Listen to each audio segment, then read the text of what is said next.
Hey everybody, and welcome to this week's episode of Attempted Optimism Podcast, where we are trying our very best. I'm Ben. I'm Justin, coming at you live from the sunny San Antonio. I kind of wanted to go for a radio DJ. I wish you wouldn't have. And we have a special guest with us. I'll let you introduce yourself. Yeah. I am Dakarai. What's up, Dakarai? Glad to have you on. That's Dakarai, or Mr. D. Mr. D? Mr. Do people Mr. call you D. that? Kind of like Mr. J? Is that like a How you Joker gonna thing be we like got that? going on? We throw the man's nickname out there. Oh, people call you that? Well, I mean, I'm impressed because it's like a Mr. J thing. We got like the Joker from the comic books going on type of a thing. That's what it reminds me of. So he's a supervillain. Well, He's a supervillain. Wow. Okay, we've hyped you up already in the first 10 seconds of this podcast. Let's get it. Don't let us down. So this is Appreciate it. Dakarai. Dakarai is a friend and colleague of mine and Ben's. He is also a Salvation Army officer, and he is currently in Atlanta, where it's hot for multiple reasons now. But Not kidding. But yeah, we have. We were talking a little bit before we were having some conversations before we went live, and then we realized, hey, this is kind of content, so we should probably just hit record. And so we were talking a little bit about how Dakarai, because Dakarai, how many episodes of the podcast have you watched? I watched a couple, enough to be mad at the fact that y'all didn't put me on the Candy episode too. Just saying. Yeah. Which if you recall back to the Candy episode, we did name drop Dakarai, and I told him we try not to name drop, but I for sure name dropped him. We? Do you have Laffy Taffy with you in your little studio?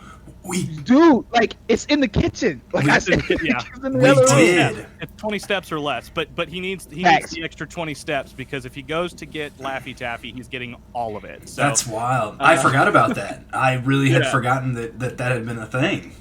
I guess that's one of the first things I came to know about Dakarai. Well, now I know Play it. about my Candy. I mean, I love candy. I can't have it right now. I've been on like a strict like calorie diet, and like all I crave is candy, so I can't do it. I mean, I Bless your haven't. heart. It's an addiction, you know. Like once you start, you can't stop. Yeah, Believe I've tried it and it didn't work too well. But yeah.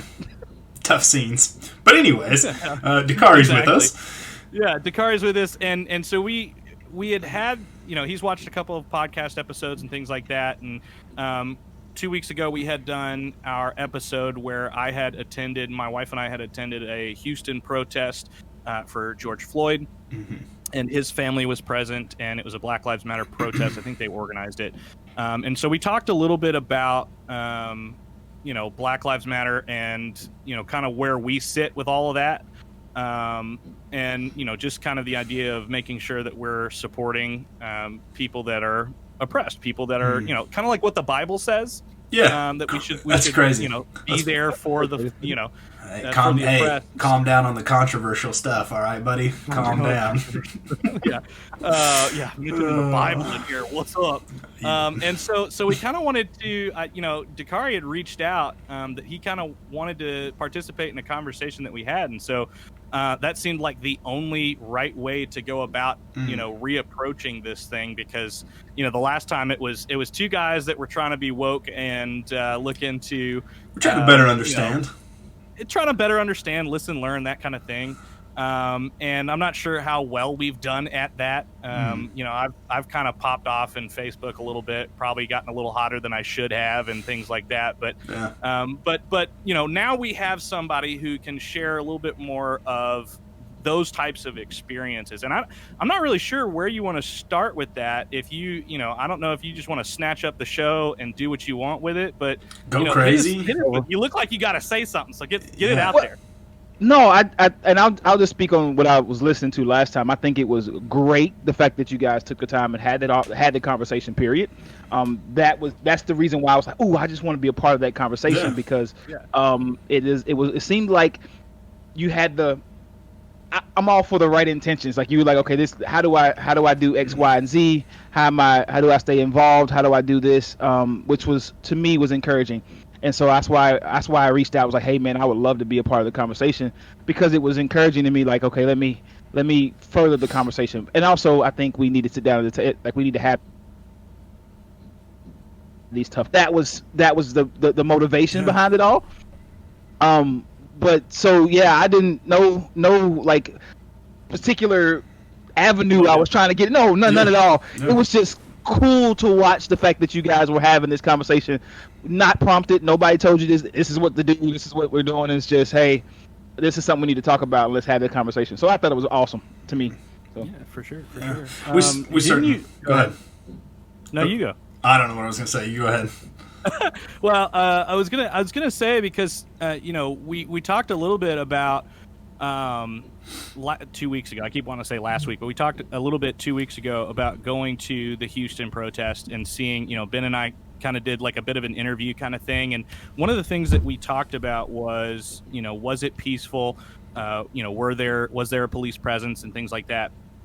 And kind of what, if you don't mind me putting you out there, you just attended the Juneteenth walk or march, I think is the actual term that it was put as, in Atlanta. And could you tell us just a little bit about, what went on there and what, everything there? And before you jump in, I just want to ask a question for me and Justin's sake, and you as well. Justin and Dakarai, did you guys, was Juneteenth something you was taught in school? Because I've noticed on Facebook, Twitter, a lot of trends.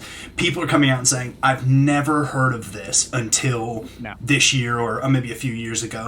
I've heard of Juneteenth, but it was never in form of celebration. Yeah. It was never in form of a holiday. No. Okay. And that was a conversation I had to have with my staff on Thursday, because the realization kind of hit me because this is kind of I would say, probably controversial, but I would say is probably the first year that it's ever kind of been bold-faced right in front of me.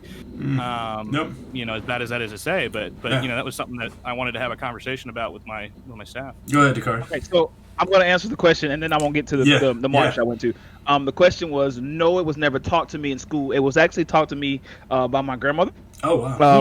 And it's and this is what's I say not funny, but this is where in the black culture, that's information that's passed down. And so when I went to a predominantly white school. I graduated with 6 black people, and so I wasn't taught a lot of things. Just put it that way.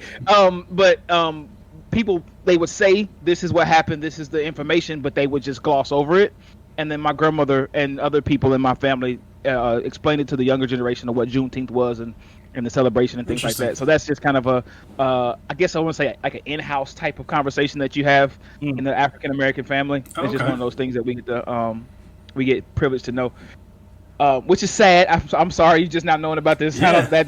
I feel like I felt like everybody learned about this from their parents, but I guess I was in my environment. That's what we do. Yeah. Okay. Yeah. So to the march, it was a organization called One Race. They put on a march.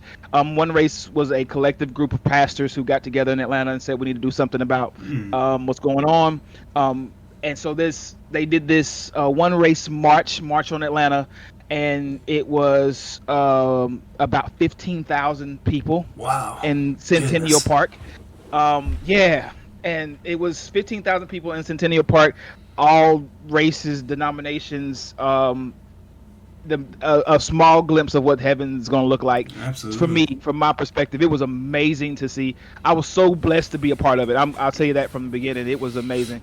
But the people of course, the police were there, not to be, when that many people are around, for some reason the police tend to show up. Absolutely. To make sure things don't go crazy. Yeah. As a precautionary reason, I guess. They were there, but it was no drama. Got there about 9 o'clock in the morning. We were there till 3 o'clock in the afternoon. Had a whole praise and worship set. There was a couple preachers did some things. Then we marched to the Georgia Capitol building. We marched down there, and then on the way we marched there, they had a whole talk and conversation at the Capitol building. With some politicians even came out and was standing around and was listening and that type of thing, which was kind of cool. And then they marched back, and then they had a gospel group or a praise and worship group come out and do a whole praise and worship set to about 3:30, and then we all packed up and left. So it was a good time. I say that I was blessed as a member of the Salvation Army to be a part of it. I was blessed from my heart as an African American male to see the camaraderie of people. That was encouraging. And to see the body of Christ, one, to get together and do something of this magnitude, and to not have any, I hostility or anything from like we didn't have to argue about what denomination we were or how you get baptized or sprinkled or whatever you want to call it. We were there for a collective thought and process, and we were there to abolish racism. We took the stance of it should have started with the church to begin with, and so that was the beauty part about that. So it was, but yeah, it was amazing march. I was a little worried. I'm going to be honest with you, for several reasons. My wife's a germaphobe, so I was a little worried about coming home. Yeah. Coronavirus. And then, but I was a little worried because of the fact that anytime 15,000 people get together, there's always one in the bunch. You know, like there's always somebody in the bunch. Yeah. And I didn't see that. I just didn't. Wow. Which was shocking. Yeah. Really shocking. I didn't see nobody was even on that playing. Here's a crazy thing, and here's another thing about that march. Another protest from a different group of people came by, and they invited them into our area, and still no drama, which was shocking to me. So it was it was a great time. Like I said, it was awesome, and I was blessed to be a part of it. That's awesome. That's really awesome. I was kind of encouraged by a lot of the videos you took. You had the Salvation Army flag out there, and it did look very diverse, and that's something that I saw in Houston as well with the protest. It was a very wide spectrum of people that were involved in those things, and so you live in it. Well, you live in Atlanta, which I guess we don't need to get too specific, but you probably live less than 30 miles from the CNN Center. And so what I would ask is, weeks ago when you saw, the initial protests and things like that after George Floyd's murder, did you at any point feel unsafe or what was it like to be, if I can be bold, to be a black man in Atlanta at that time who also had the responsibility of being a pastor of a congregation? And I don't mean to draw any kind of controversial things like that with the question, but to me it just seems like a very interesting thing, a kind of interesting dynamic when you see a lot of rioting like that. You see a lot of violence and things like that. And, not to say that anybody that wasn't writing wasn't a pastor or a Christian for that matter, but what was it like in your experience to be that close to, watching what happened at the CNN Center, for instance, which was that was where obviously the news channels were glued to seeing what was going on with that. What was that like, having, living through that, watching it on the news? So we walked right past the CNN building on our march, and we saw the windows shattered. We saw all the things boarded up and everything from the riots that happened. And so immediately all the emotions came flooding back for me as a black African American male. Sure. In this I was what the question that you're asking is I had a battle between my flesh and my spirituality. And I'm going to be completely transparent with you. I was angry at the same fact why everybody else was angry, but I also had a responsibility as a believer and as a member of the body of Christ, and as a pastor, I had responsibilities. That's why I know you probably know I was doing those talks that I was doing, and that's why I didn't, because of my emotional state that I was in. I couldn't do that. But it was very, very frustrating to the fact that I wanted to say a lot of things, but that was just my flesh talking. Sure. If that makes any sense. That was just me being angry, being frustrated, understanding the hurt and pain, because all those experiences that people talk about from, did this happen when I pulled over? These things were said to me in forms of racism. These things were happening to me. All those things have happened to me. In my life, I've had to experience all of those things. So I knew the frustration and I knew the anger, but I also know the God that I serve. Yeah. And I also know my responsibility as a pastor, that what I am leading a flock of people, and where I go, I lead them as well. And I could possibly, with my own flesh, tear down somebody else's walk with God. And Yeah. I'm gonna be honest with you, I'm more scared of God than I am anybody else. So Sure. let's just go down Absolutely. and go to begin Yeah. with. So I had to struggle with that within myself. I had to struggle that. How do I approach this? How do I say this? Because like you said earlier, there's some times you may have popped off when you shouldn't have. You know how many text messages and comments that I wrote out, and then I said, Dominique, look at this. My wife, by the way, who, if you don't know her, I said, Dominique, look at this, and she said, don't send that. Or, She was your you know, filter. I sat and stopped and went, okay, is this Christ-like?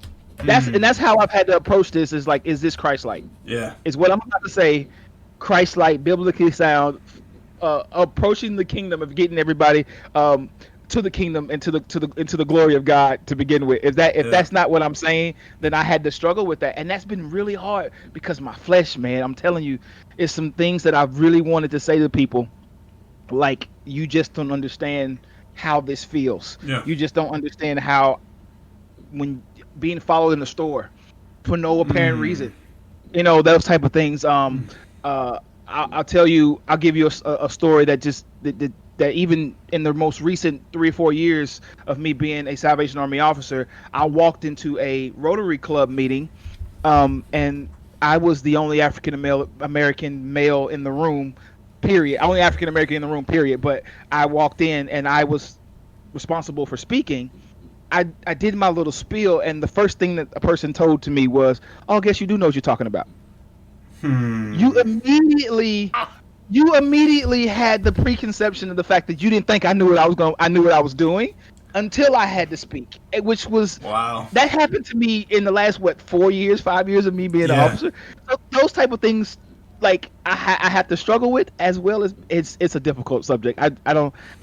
It's a battle every single day. Sure. Because I don't, and then I have a congregation of people who are African American. My congregation is I say 75% African American and another 25% white and Hispanic core. So I have people in the congregation who are asking the same questions, and all right, leader, what do we do about this? And I have to function that way. So it's very, very difficult. I just to say the least. Let me ask you a question, because this, I mean, if I'm upfront and apparent and honest about it, this is a new thing for me.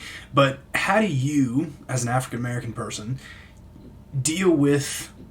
We'll talk about Facebook. We'll talk about Twitter. We'll talk about people who are very upfront and apparent and honest in thinking and saying, I don't think racism exists, or I don't think, because I think for me, again, I'm finding out how privileged I really am in the last 2 weeks, even, because in the last 2 weeks I'm finding out like people I know, people who are close to me, people who are friends or family or whoever, people who have been around, I've known for a long time, don't believe.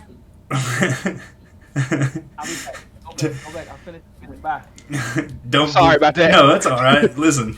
I had to get up and kick my cat out. So you never know what's going to happen while you're recording. But I'm finding out like people don't believe racism exists, or people look at me because I've spoken out and said that these are issues that are very obvious in our culture, like, and they want to distance themselves from me now. Or they want to send me a nasty text message to let me know what they think about me talking about these things. How do you deal with that? Because obviously this is, if it's new for me, I'm just going to assume, though I probably shouldn't, that it's probably not new for you. These are things you've seen for a long time.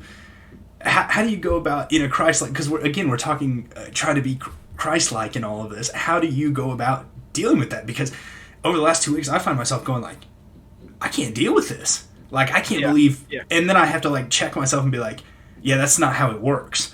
Because that in itself is privilege. The fact that I can just go, I'm not going to deal with this anymore. Yeah. And that's, you don't get the option to do that. So talk me through that a little bit. So I love my grandma. My grandmama gave me a lesson a long time ago. She told me, she says, you never argue with a brick wall because you end up looking stupid. I love that. That's right. That's great. You should never argue with a brick wall because you're the one that's going to end up looking stupid, right? Yeah, absolutely. So here's my thing. I'll have a conversation with anybody about any topic because of the fact that if we're actually having a dialogue and conversation, I'm okay with that. You may just not know. There's a difference between ignorance and blatant, flat out racism. Yeah. And some people are just ignorant about the topic. They're just they don't know enough information to make a rational decision about what's happening. Right? So I can conversate with you all day. I can give you experiences. You can give me experiences. We can have this conversation. And at the end of the day, we may just agree to disagree. And that's fine. But when you're blatantly disrespectful and racism and all those type of things, then I just don't have time for you, because I don't want. I'm just talking to a brick wall. Yeah. And some people are virtual brick walls. Like you're just a brick wall. I don't care how much I talk till I'm blue in the face. You're not gonna get it. So for me, how I deal with the conversation, because man, you don't know how many times I'm like, and I used to like you, and now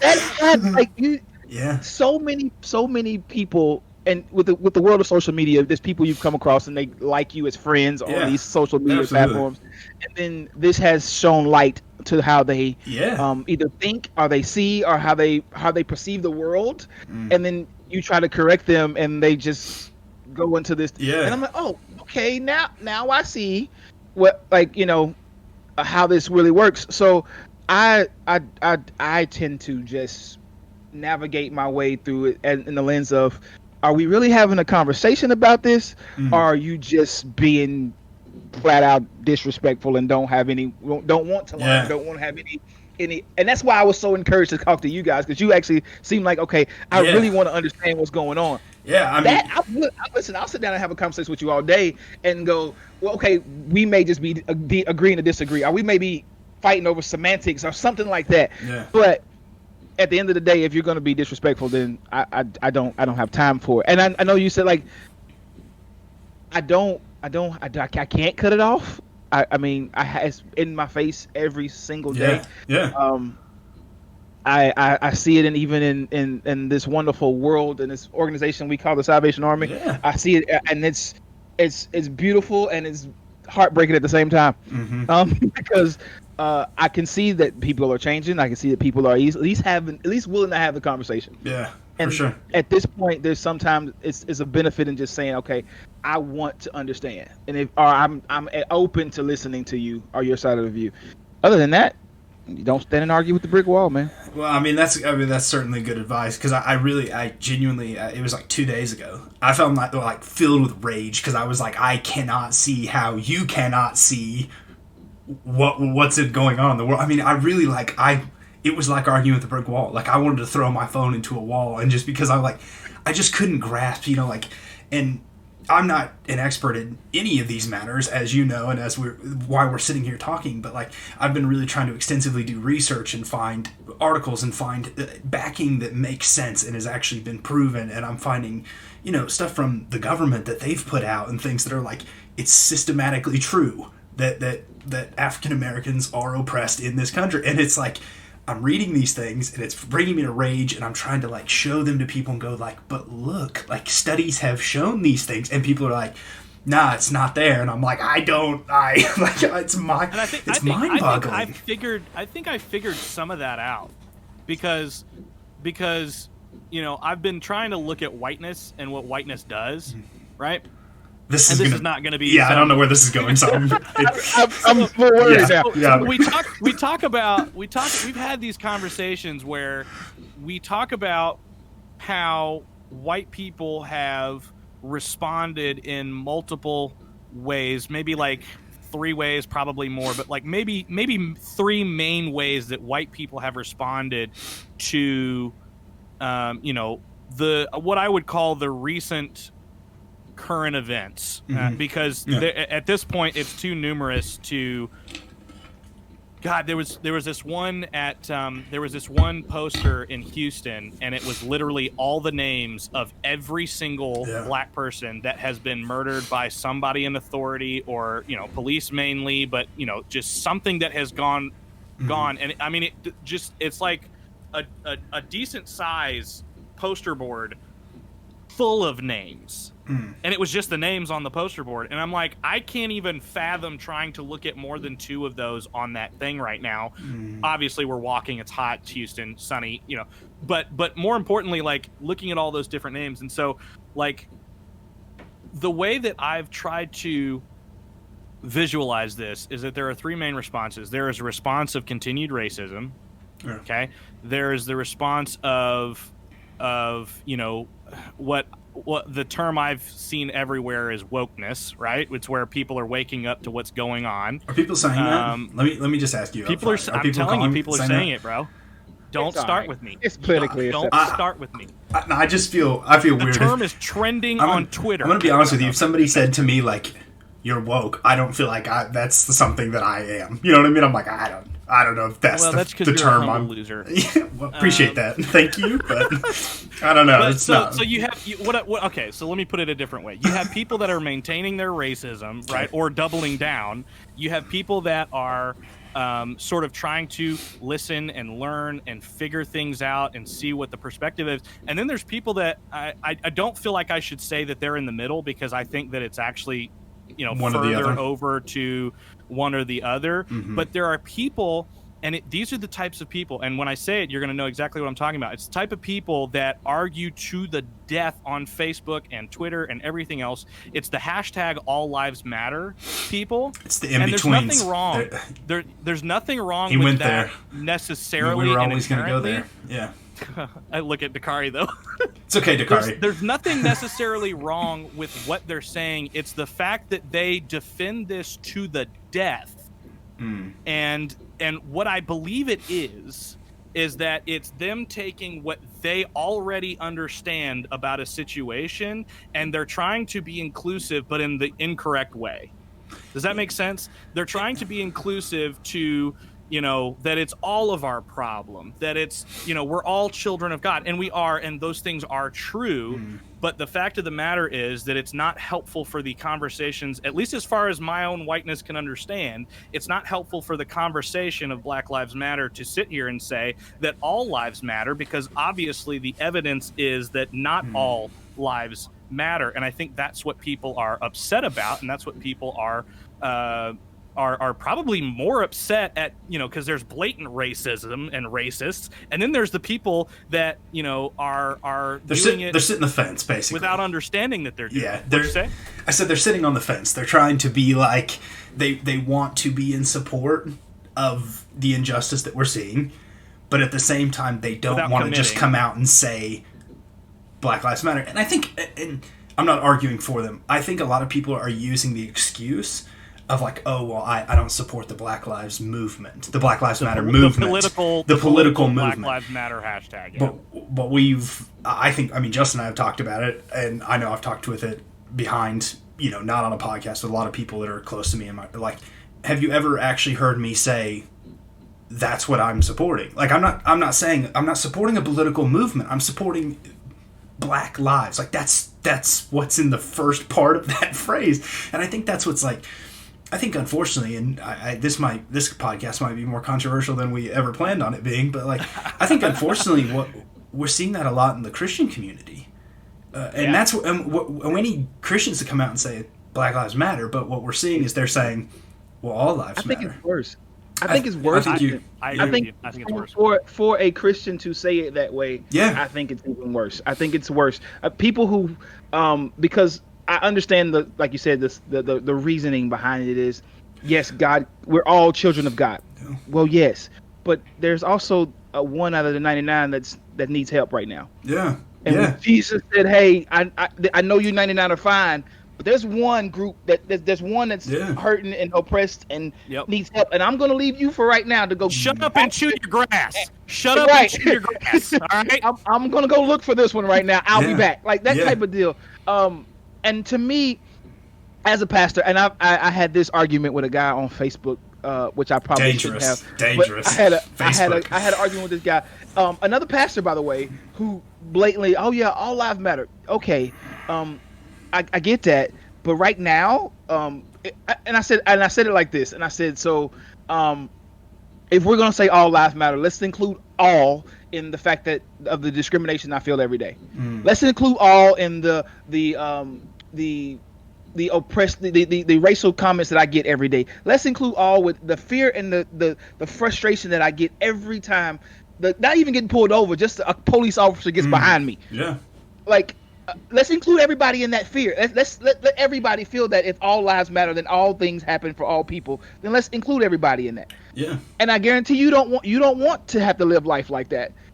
And we're trying to tell you that, hey, this is what's happening to us every day. Yeah. You know, like, so, and I don't know if he got it, or he I guess he kind of understood a little bit. I never thought of it that way, but it's when you say all lives matter after I say Black Lives Matter, it's saying, okay, but this is about everybody. Well, okay, show me everybody who has to deal with the same consequences that I have to deal with every day, just because of the fact that I happen to be born with more melanin than you. Yeah. But and you know, to continue along with that thought, if I can put you on the spot for a second, Dakarai, you're already on the spot a little bit. But, Right. I mean, you're here, so. But, well, really, it's kind of putting our wives on the spot. But so for those that lack context, he's out now. Is very close. Yeah, he's like, I gotta hit the button. Our wives are best friends. Our wives grew up together, and you grew up with my wife as well. And like we had a race. You and I went on a race together, right? And it was a half marathon, 13.1 miles, and you better include the 0.1 miles. Boy, that sounds terrible. And we did a Disney run. We wanted to go on vacation together, and you know, that required training. And neither one of us wanted to run in the morning. We did one time. I can confirm that we did one time together, run in the morning in Kentucky, where you lived at the time. And you know, one of the things that really struck my wife when all of this started to happen, not even George Floyd, when it really started, was Ahmaud Arbery. And when we were this was years ago, when Dakarai and I were preparing for this race, and we were both running at night. And one of the conversations that our wives had together when all this happened with Ahmaud was that my wife never worried about you know, me running at 11 o'clock at night in my neighborhood, no reflectors on or nothing. Of course, I didn't really need them with the shininess. But, that is a reflector. Exactly. You know, my wife never worried. I never worried about running around in my neighborhood, which had 2 street lights for 3.7 miles. And your wife, you already probably know, told my wife that every night you ran, there was concern, there was worry to an extreme extent that you may not come home, if at all, you know, who knows what, you know. And I think for a long time, like for weeks, I've wanted to say that in the podcast, but I didn't want to say it unless A, you were here, but also I need you here so that you can break the news to your wife and my wife that I said this on air, because I don't think I didn't clear that before I said that story, but I think that struck my wife harder than anything ever had in any of these, you know, racially escalated situations, because that's you, that's her brother. You are basically her brother, and I don't need to tell you that, but for the viewer, you know, it really hit home with her, because she couldn't fathom, you know, that was ever on, you know, your wife's mind or your mind for that matter. You know, I've never talked to you about this, you know, at all either. And I think that that's something that really kind of started both of us, because, you know, she wanted to do and I'm probably screwing myself here when I say it's the 2.8 miles that everybody ran in solidarity with Ahmaud Arbery, because that's how far he ran. Yeah.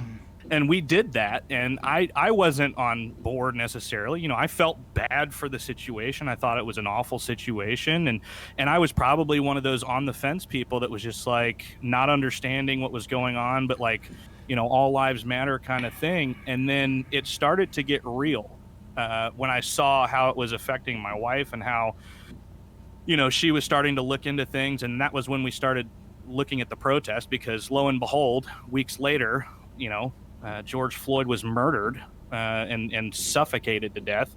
And then things kind of spiraled out from there, and here we are talking about it on a podcast. And so that to me, I feel like, and sorry if I really kind of threw it out there, really started to get real with seeing how it affected my wife, and then she kind of instructed me on some things, and how what the status quo was not okay. And I think that's the difference. That's the difference between people that can sit on the fence comfortably and people that are sort of waking up to what's going on and wanting to listen and learn and be educated on these things and have these kinds of conversations. Because I don't know to what extent I have potentially damaged relationships with people or whatever because of the views that I took on that. And I don't think I've ever been like overtly racist, but certainly there are things in my life that I've said or done, or things that I just kind of passively, things that happened, or the way that I might have looked at somebody that could have really affected somebody's life to the point where they felt threatened, or they felt anyway. I'm going to shut up about it, but that to me is kind of the difference when there's somebody that that goes through something like that. Can I ask a question? Yeah, sure. And the reason why I'm asking this question, I'll give you, but I'm gonna ask both of you guys this question. When you were a child, or a young man leaving the house to go outside and play with your friends and all that type of, did you get a list of rules? You get a list of rules. Don't do this. No. Don't do that. I mean, in essence, everybody got your list of rules. Yeah, don't go down the street. That type of deal. Yeah, we got two. I always got two when I left the house, which was make sure you stay in sight, and if you're not, or if you were going out with friends, the second rule, make sure you're home by dark. Those are the only two rules I ever got leaving the house. So okay, I'm just give you the contents of me asking that question. You got two rules, and Justin, you said you had none. Justin didn't go outside. I got a list. It was lawless. I got a list of rules that were, if you run into these situations, this is what you do.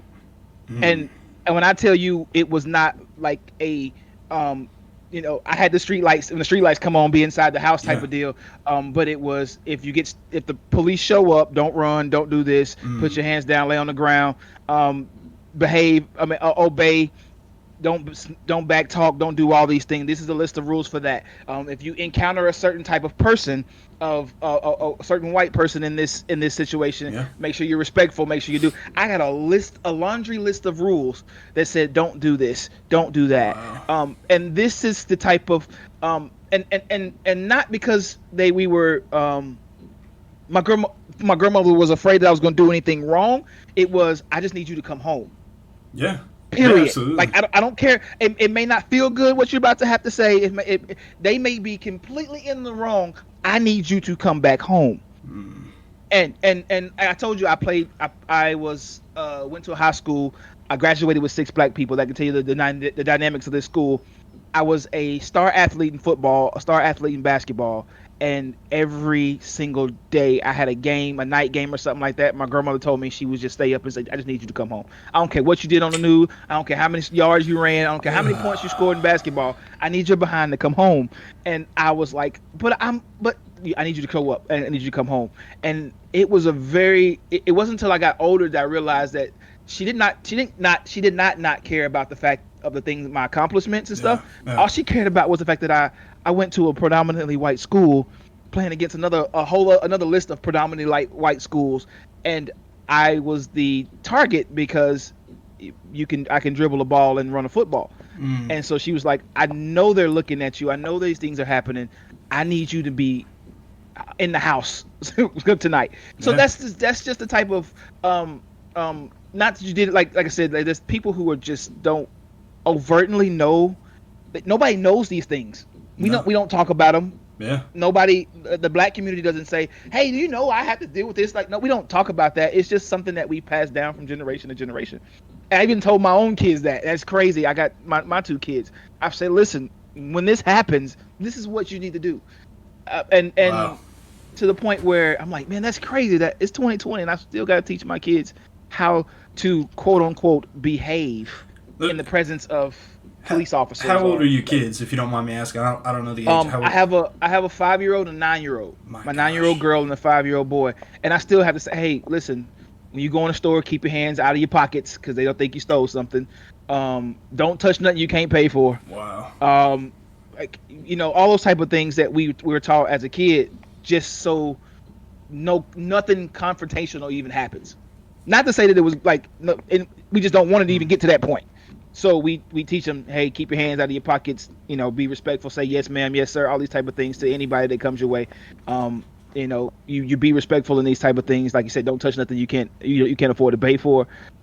Which for kids they can't afford to pay for nothing. Yeah. So don't touch. So don't touch anything. Yeah. So yeah. It's just a different wow. world that I don't think a lot of people know that African Americans have to live in this world.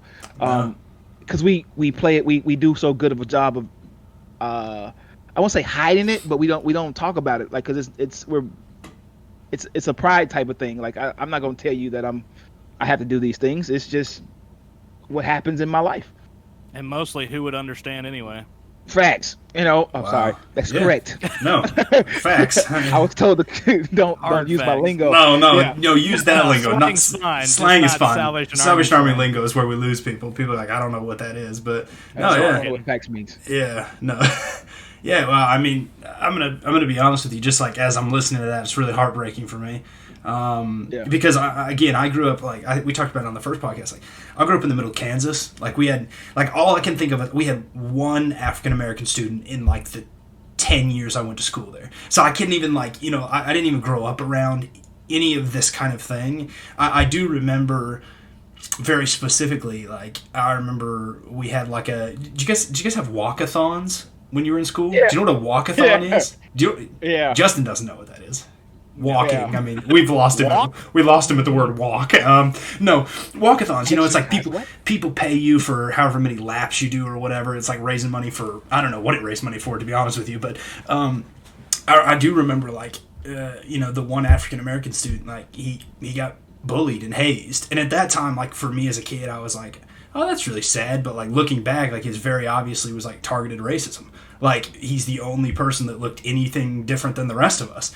And they literally, like, took his car, stole his keys. Like, I mean, it was, like, things that, like, could put you in jail. Criminal offenses. Yeah, absolutely, criminal offenses. And, like, they brought his family down. Like, his parents came down. And, like, I just remember, like, his parents screaming at the principal while the walkathon's going on. Like, there's, like, hundreds of kids walking around while they're screaming. And, like, for me, I just had no concept or understanding of, like, why it was such a big deal.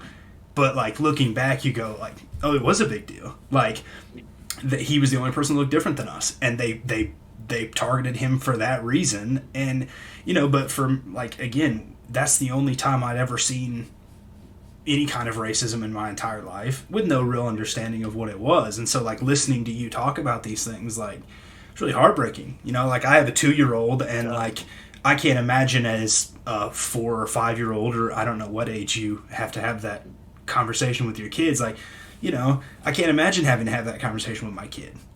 Time you go to school, it's a school conversation. When you go to school, it's like, hey, you're going to run into this type of situation. Man.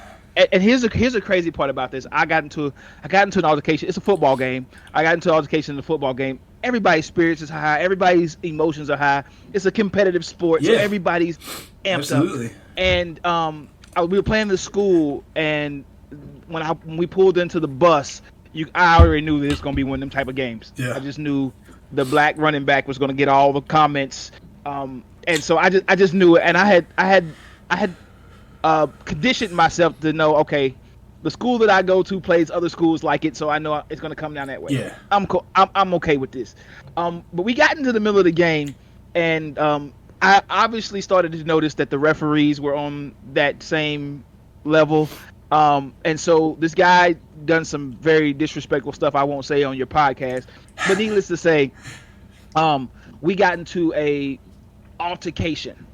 A verbal altercation. Yeah. And so I it's football. Everybody gets the verbal conversations. We hike the ball and was playing football. Yeah. Well, then this guy takes a swing at me, and I've been taught as a child, hey, somebody hits you, you hit them back. That's just the way I was taught. and it's football. First of all, what dummy punches a guy with a helmet on? But anyway, he decides to take off his helmet and he swings at me, and I reacted as if, okay, you swung at me, I'm going to swing back, and we got into a fist fight and a brawl. Of course, I got kicked out of the game. The guy didn't. Yeah. And they'll go on to beat us, blase, blase. I get home and my grandmother gives me the worst grilling, talking to. I got grilled, and I'm like, you do realize what was happening? She says, I don't care about any of what he said. I said, because at the end of the day, nobody saw what he did. They saw you act the way he wanted you to act. And I said, but that's not fair. She said, that's the life that we live. Right. It's not fair. It's not fair, but that's the life that we live. They wanted you to act like a angry black man, because that's what they expect out of you. And when you done that, you gave them the satisfaction of knowing, hey, that's how they act. Wow. This is how they act. Yeah. So I'm like, what do? I can't defend myself. You lose. I can't say anything. And even when somebody physically assaults me, I have to take it. And I'm like, you done lost. You done got the wrong person, because that ain't happening for me. And she was like, but I still need you to come home at night. And you were 30, 40 miles away. And so this is the conversations that and I say that because this is the conversations that we have to have. And in my life, I've had to have these conversations on multiple levels of different things. It happens in business. I've had mentors tell me, hey, you got to go in, you got to be 4 times better than the guy next to you just because you're black. Wow. I've had other Salvation Army officers tell me, you got to be 2 times as good and 3 times as better as the next person, because of the fact just to be on an even playing field. And I'm like, that doesn't make any sense to me. I don't have room. You don't have room for error. You don't. As an African American male, you don't have room for error. Because if you fail, you're supposed to, because that's the statistics of life. And if you succeed, well, you got lucky or something of that nature. I'm the only African American male in my family to graduate college. I was one of the first ones to graduate high school, and people in my family was like, you don't get a cookie for that. But everybody else is like, okay, but you're still going to end up like, you're still going to be a statistic. You're still going to have this, that, and other. It's funny.